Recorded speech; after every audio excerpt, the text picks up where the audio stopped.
Welcome to another adventure with Exploring with Jason. Today we're in Glendale Cemetery, learning about and taking a deep dive and look at a famous person that's buried here in Glendale Cemetery in Akron, Ohio. His name is John Richard Buchtuel. If you're not from Ohio or at least Akron area, you may or may not have heard of him, but he is known and famous, but lesser known probably. But so I'll tell you, I'll read you his story.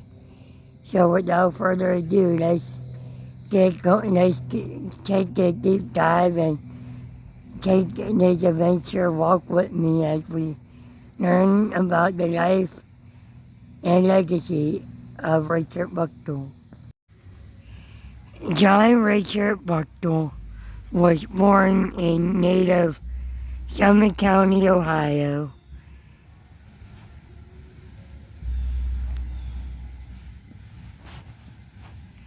On January 18, 1820, in Green Township. Was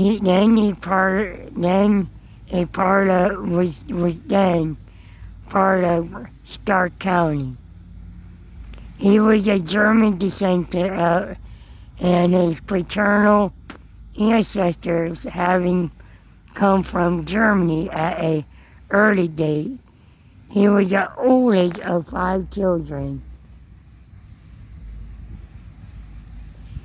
Of John Buchtuel, a farmer, and also a man of remarkable physical strength in his old age, who greatly enjoyed telling of his early prowess, especially of how he could stand in a half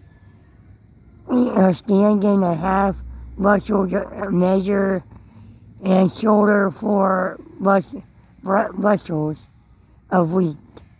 The mother, Catherine Richards, was a woman of unusual strength of character. Undoubtedly, from her, John inherited some of her finest traits. It is told that a prominent Akron clergyman said to Buchtuel soon after his mother's death that he would, quote, have often wondered how he had become, he said, the clergyman told the John, quote, I have always wondered how you become by your spirit liberty. But when I looked at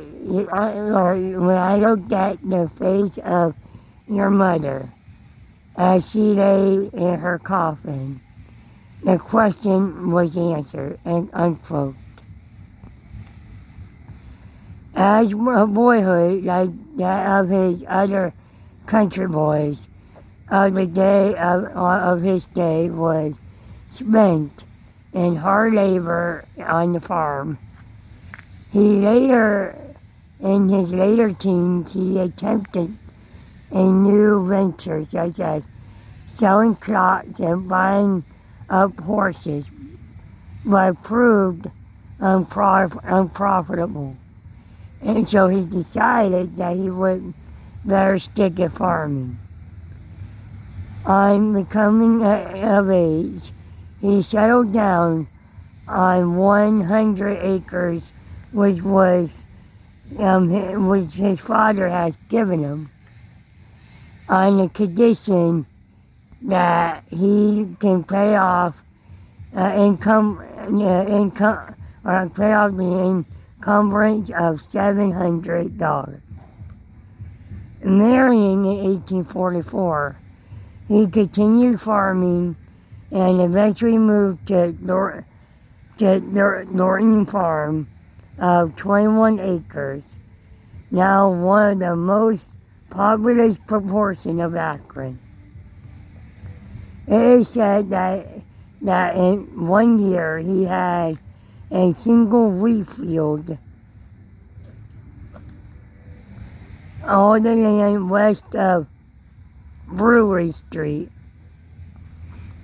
and south of Exchange. In a few years,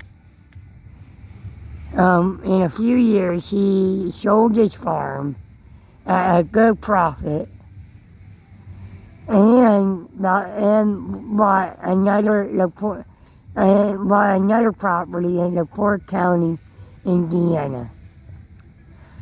Buchtuel's intention was to move to the LaPorte farm, and no doubt he would have done so had it not been for the offer from Ball, Altman and Company of Canton to accept a position as a salesman. This farm was a manufacturing the Ohio mowers and reaper, but later began to make the Buckeye. For many years, one of the famous mates, the acceptance of this position changed the entire course of John's career.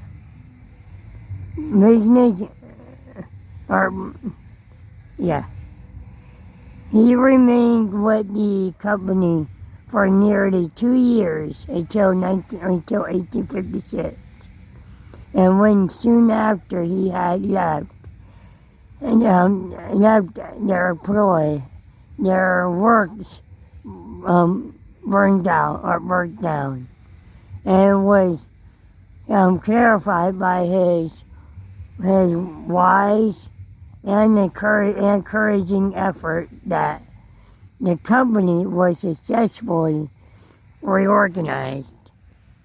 In 1864, he was persuaded that the firm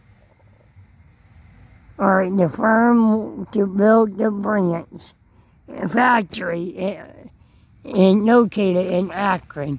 He himself, who was a superintendent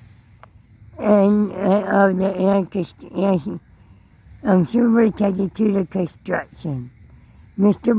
John was also the first president of this Buckeye Company as a newly organized branch of the company. It was properly known and was actively associated with the firm for 18 years. The beginning of the Buckeye works to Akron was immense impetus to material growth and property of the city. Several of other leading industries, such as Akron Iron Works and the Knife Works, began as a result. In securing and keeping these industries ventures, John was ever one of the leading spirits.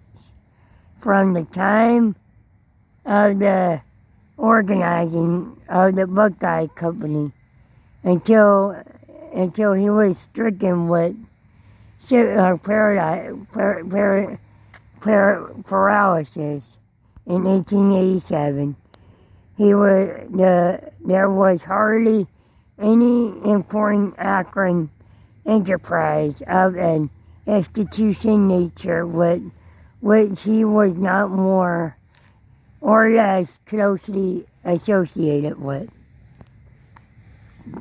His business interest and activities were not confined to Akron.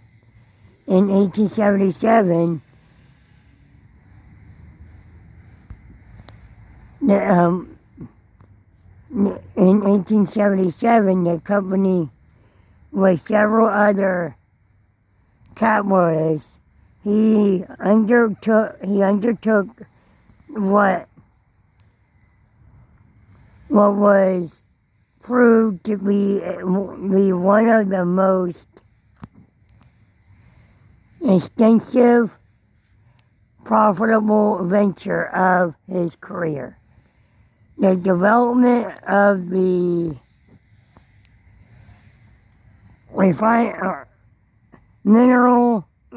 development of the mineral resource of the Hocking Valley. The purchase comprised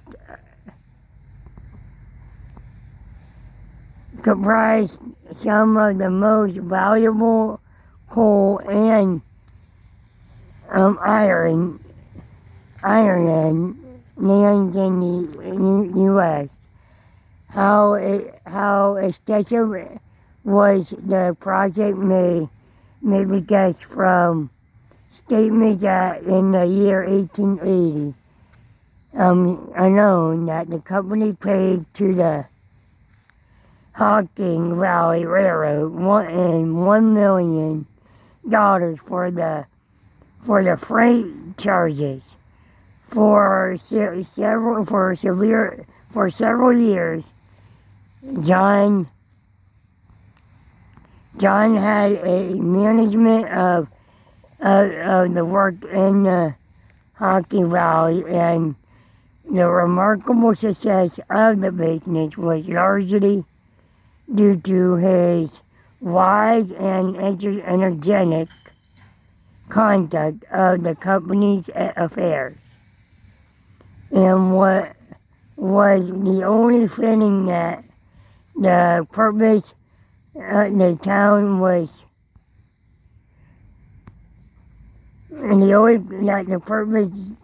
was sprung up in the valley should be named Buchtuel in his honor. Remarkable, however, John was with his energy, he was no longer a young man. The strain was beginning to tell. In 1882, he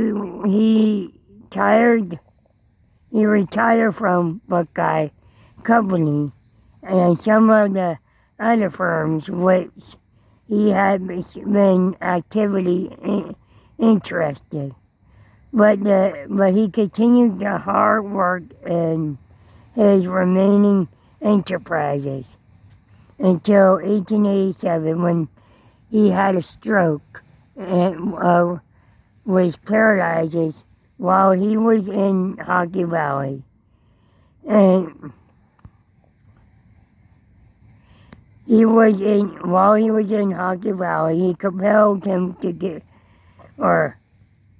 he was compelled to give up all activities and participation in business affairs. 5 years later, on Monday, May 23rd, 1882, this great and good man passed from this earth, meaning he passed away. A mere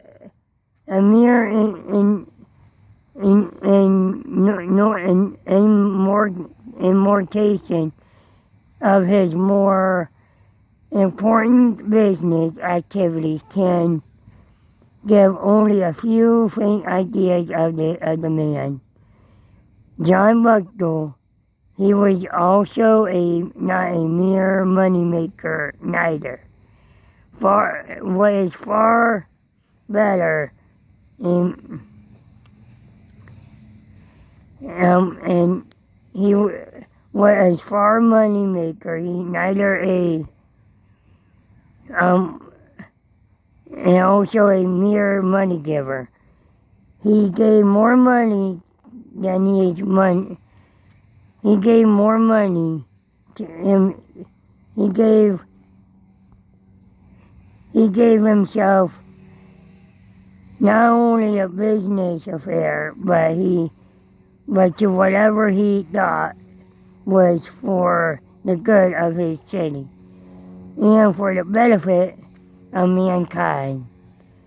In the address from John or J. Park Alexander, he said, a prominent Akron citizen which had known immensely for years.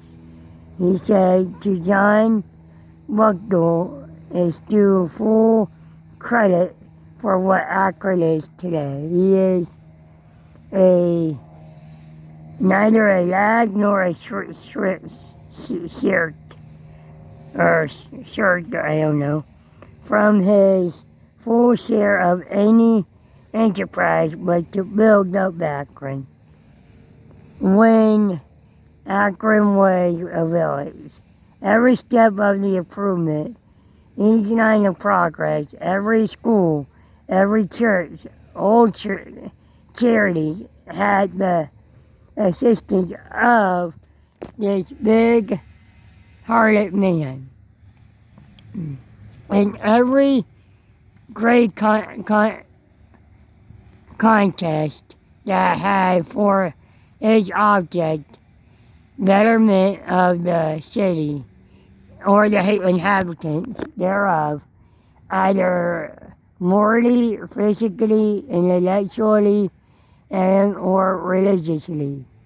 John was always on the right side. His banner never lowered when once a good cause and was undertaken until complete victory was won.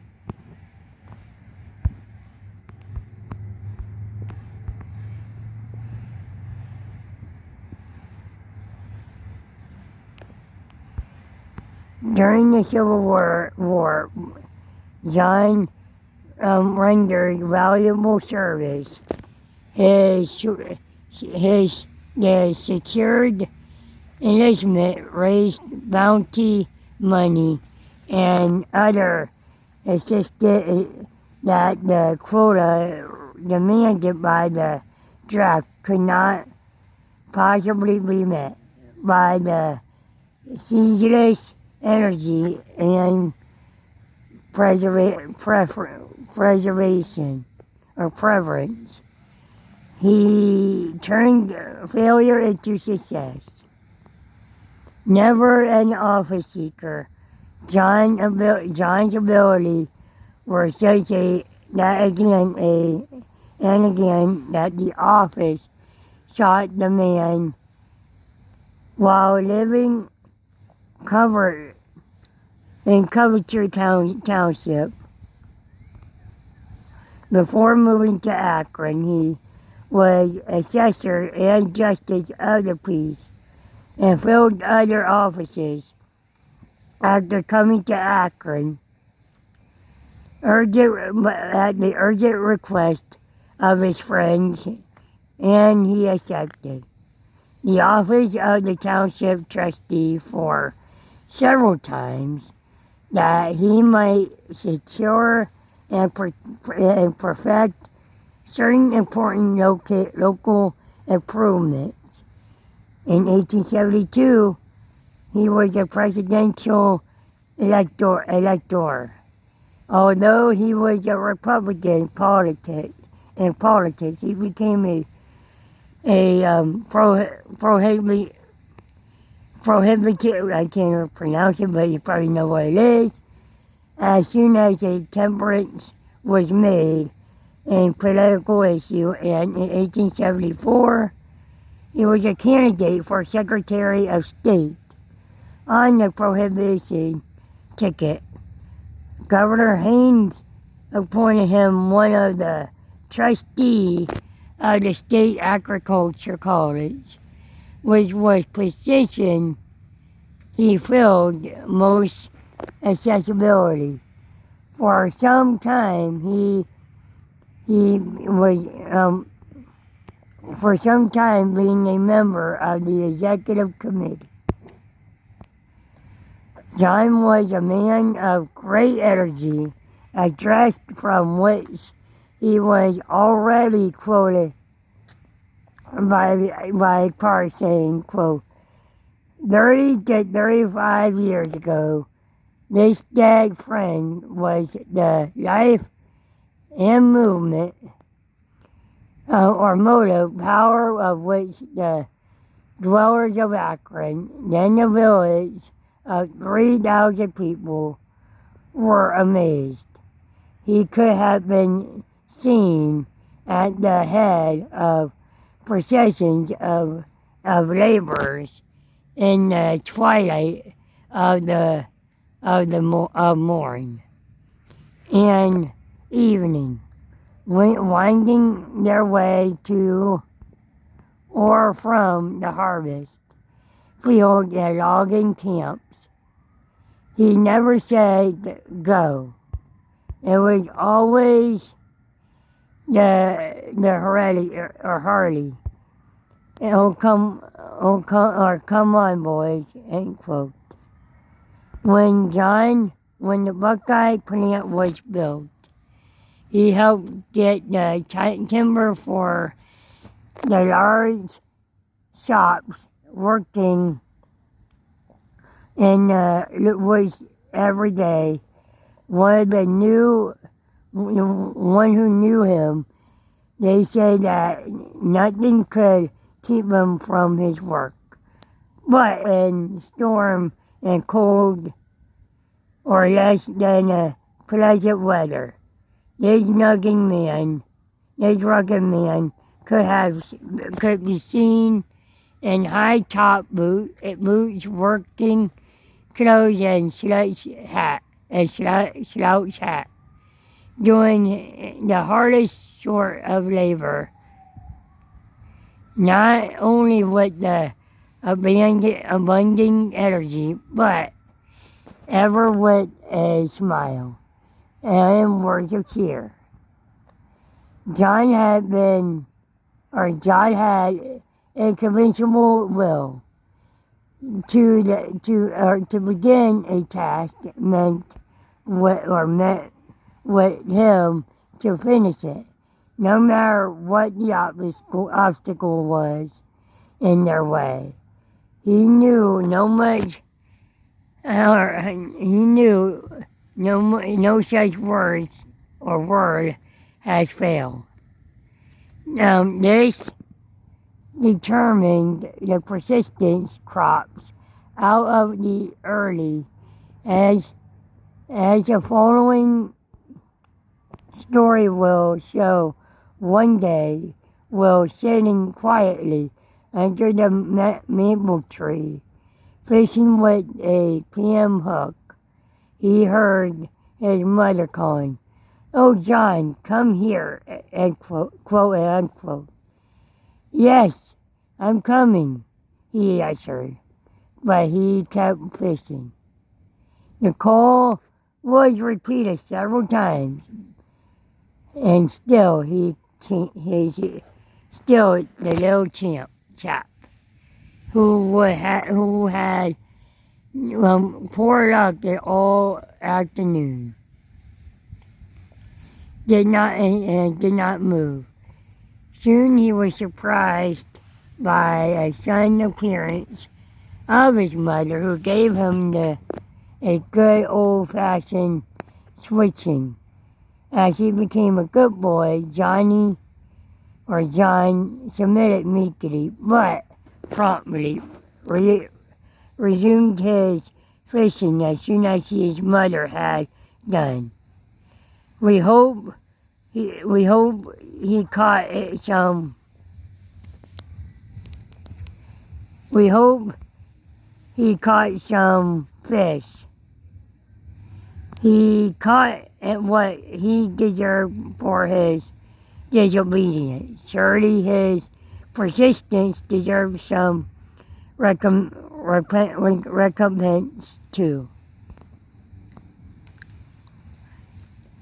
Another story from his childhood illustrates the same trait. The summer when he was 10 years old, his father had a large number of harvest hands working for him, who gathered during their quote-unquote nooning in front of the house and performed various gymnastic feats.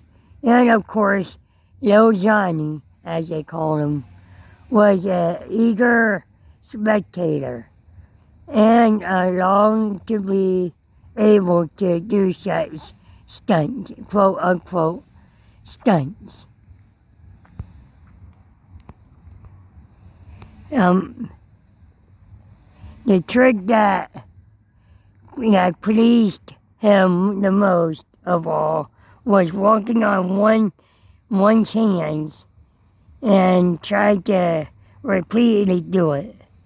But without success, soon afterwards, his mother, who had been watching his efforts, missed him, and she called, but there was no response. We may have imagined her surprise when, on going in search for the little chap, she saw him in the garden, with his feet sticking up in the air, and his head buried in a large hole which he had dug. It was he was a characteristic boy, and later of the man. Having resolved to do something he was determined to do.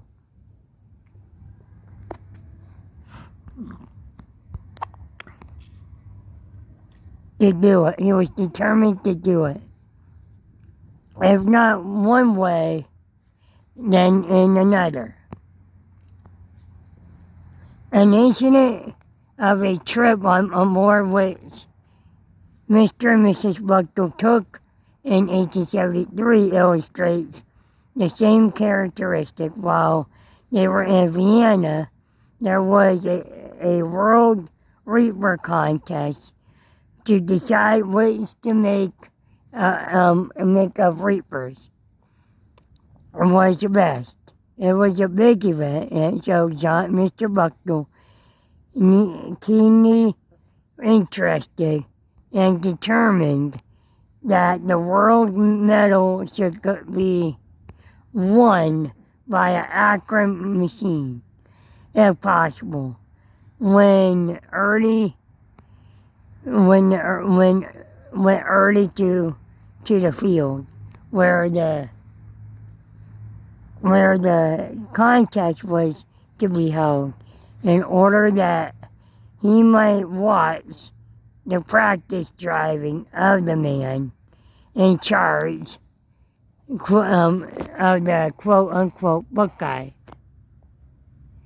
Much dissatisfied that he made up his mind, and so what he would do is, when the start came to mount the machine himself, and drove the Buckeye to victory. Another story that was stated by Professor Carl Colby in 1902 stated, quote, when after the first term of college in September of 1872 to Christmas, I found it impossible to carry on my college duties connecting to my newspaper work. I felt compelled to resign. No provision had been made for the successor for the coming term. And the students insisting upon my return, I found Mr. Buchtuel, which is John, they're referring to, which I believe they're talking about the son John, not their father, his father. One better who could, morning, early before 6 o'clock, knocking at my door, said he, quote, Professor, I want you to come right back to college and make college work for your effing work, end quote. I answered that this was rather unexpected and that my business could not be neglected.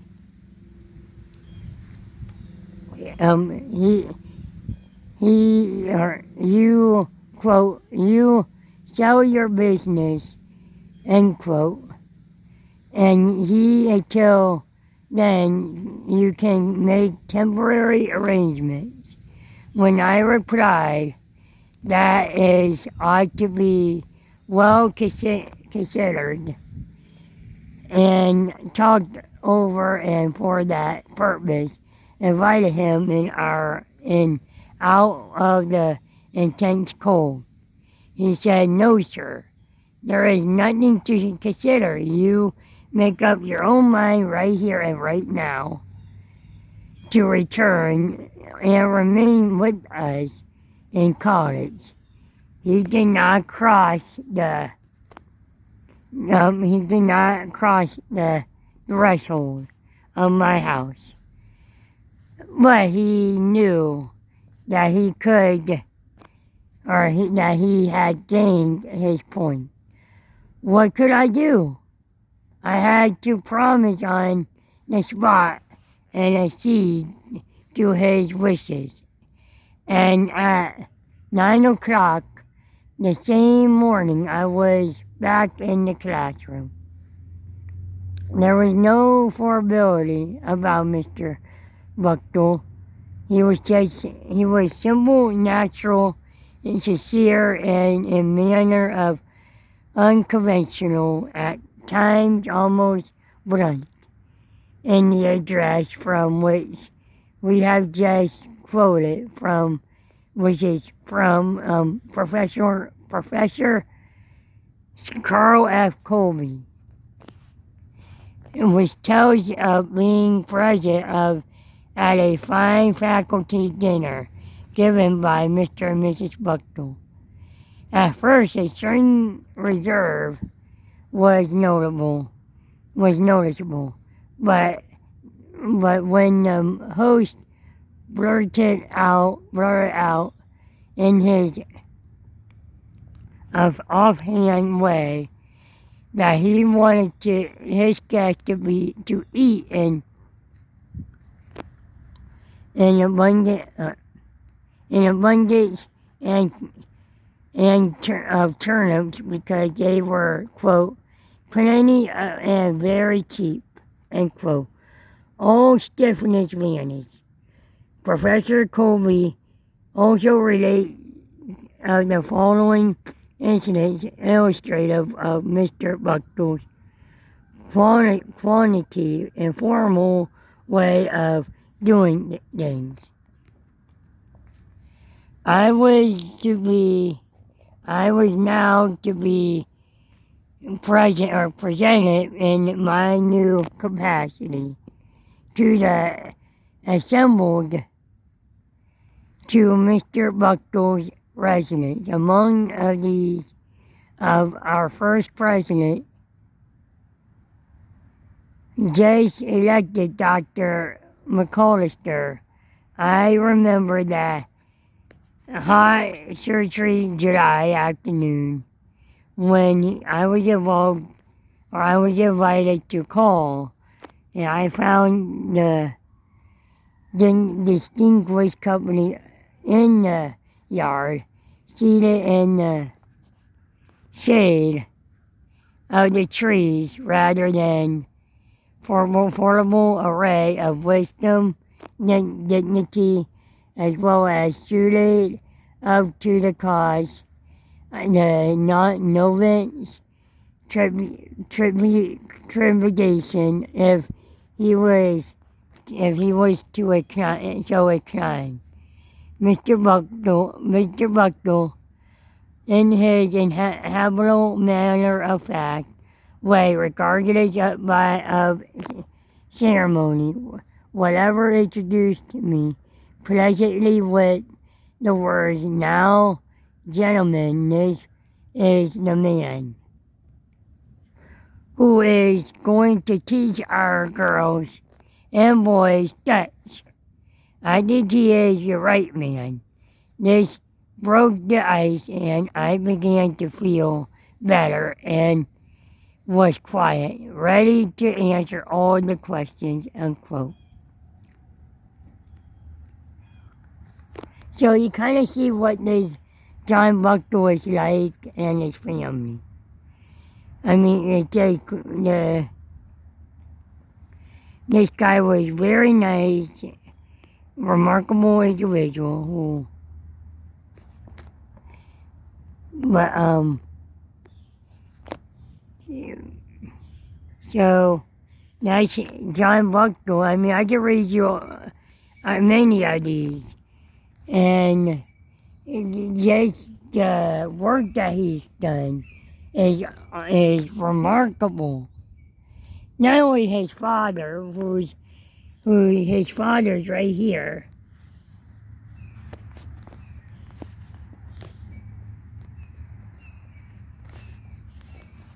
Or they say that's where his father's buried at.